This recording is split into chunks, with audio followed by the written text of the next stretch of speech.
Islamic marriage is very, very weird. More weird than you can imagine. I mean, it's not just weird as in strange, but it's genuinely bad for families, and in particular, you guessed it, for women. In a Muslim marriage, a man has unilateral access to divorce a woman.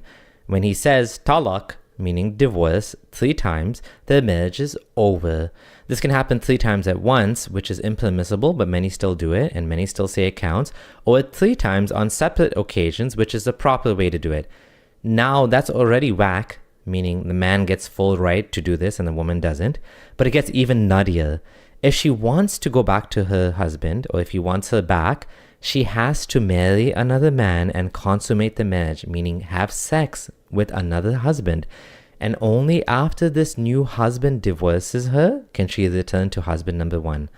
Nida Khan in India was 21 and married for 5 months when her husband assaulted her and then divorced her 3 times at once, leaving her with nothing. After the divorce, Nida began talking to other women in her situation and working for women's rights in her neighborhood. Some of the women were being forced to marry another man in order to go back and remarry their first husbands. When she spoke out against halala, a local cleric told the neighborhood to not associate with her. I became untouchable, Nida said. People refused to take food from the plate I touched. My father was pulled out of a local mosque when he went there to offer prayers. This nonsense, meaning halala, comes directly from the Quran, not from Hadith.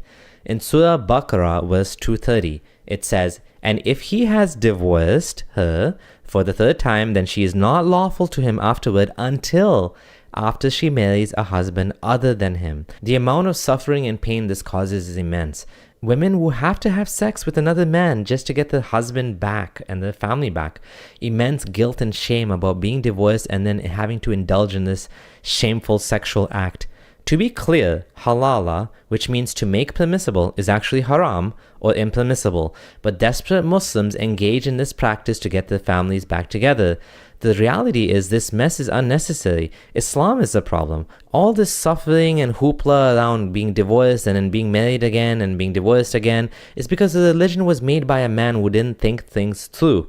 My advice to these women, leave Islam behind. Life is better and more beautiful without it.